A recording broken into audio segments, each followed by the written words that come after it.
امریکہ اور ایران آمنے سامنے، ٹرمپ کی فوجی تیاریوں اور سخت دھمکیوں کے بدلے خطہ بڑی جنگ کے دہانے پر پہنچ گیا۔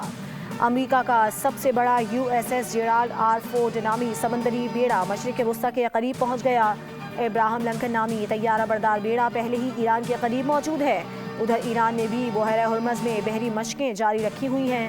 روس کے ساتھ بھی مشترکہ مشقیں جاری ہیں۔ ایرانی صدر مسعود پزشکیان نے واضح کر دیا کہ ایران کسی دباؤ کے سامنے ہرگز نہیں جھکے گا۔ بین الاقوامی قوتیں ہمیں گھٹنے ٹیکنے پر مجبور کرنے کے لیے صف بندی کر رہی ہیں۔ قومی مفادات کا ہر قیمت پر دفاع کیا جائے گا۔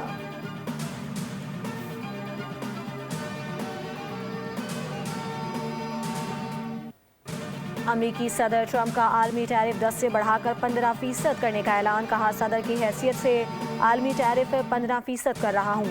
کئی ممالک دہائیوں سے امریکہ کا استحصال کرتے رہے ہیں۔ نئے قانونی ٹیرف جلد جاری کیے جائیں گے۔ امریکہ کے مفادات کا ہر صورت تحفظ کریں گے۔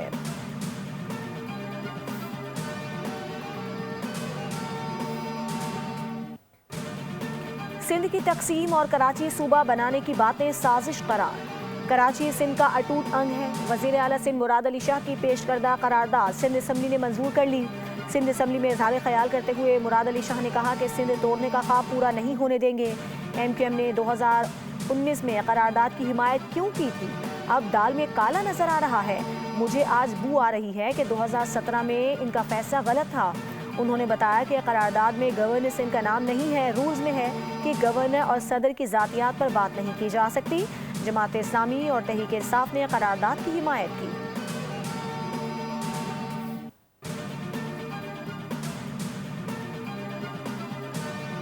ہم قرارداد کو مسترد کرتے ہیں۔ ایسا لگ رہا ہے کہ ڈکٹیشن چل رہی ہے۔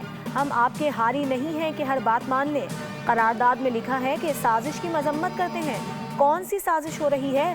سندھی بولنے والا افسر بھی بتاتا ہے کہ سندھ برباد تھی ویو سائیں۔ اپوزیشن لیڈر علی خورشیدی کا دھواں دھار خطاب۔ کہا، کراچی سندھ کا دارالخلافہ ہے۔ تم نے کراچی کو پہلے توڑ دیا، لیاری توڑ کر کیماڑی بنایا، تم نے ملیر کو توڑ کر کورنگی بنایا۔ ایک عہدہ ہضم نہیں ہو رہا۔ گورنر ہاؤس میں کراچی کے مستقبل پر بات ہو رہی تھی۔ آج ایسے لگ رہا ہے کہ PPA قوم پرست جماعت ہے۔ میرے لیے دھرتی ماں پاکستان ہے۔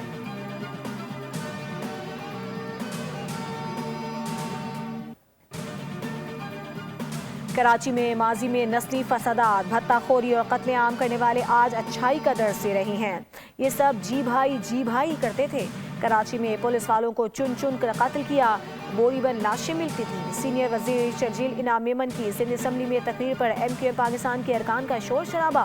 شرجیل میمن بولے کہ گورنر ہاؤس میں ایک کانفرنس ہوئی۔ اس کانفرنس میں ایک بھی ایسا شخص موجود نہیں تھا جو عوام کے ووٹوں سے کونسلر بننے کی صلاحیت رکھتا ہو۔ ان کو کیا خوف تھا کہ دم دبا کر بلدیاتی انتخابات سے بھاگے؟ کراچی تا قیامت وفاق کے حوالے نہیں ہوگا۔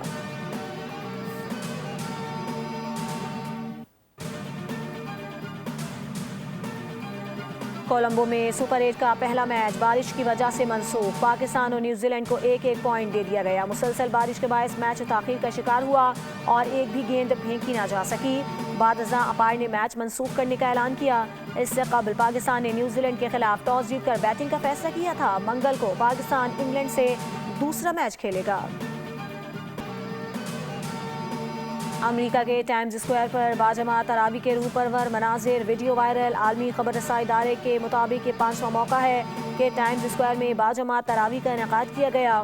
تراویح میں نیو یارک کے مسلمانوں نے بڑی تعداد میں شرکت کی اور قرآن پاک کی تلاوت پورے انہماک اور یکسوئی کے ساتھ سنی۔ منتظمین نے بتایا کہ تراویح سے قبل مغرب کی نماز اور پھر افطار کا بھی خصوصی انتظامات کیا گیا تھا، جبکہ 2000 ضرورت مند افراد میں کھانا بھی تقسیم کیا گیا۔ اور نیو یارک کے پہلے مسلمان میئر زہران ممدانی افطار میں پاکستانی کھانوں کے دیوانے۔ کہا، مجھے کھجور، بریانی، چنے، مینگو لسی اور چائے بہت پسند ہے۔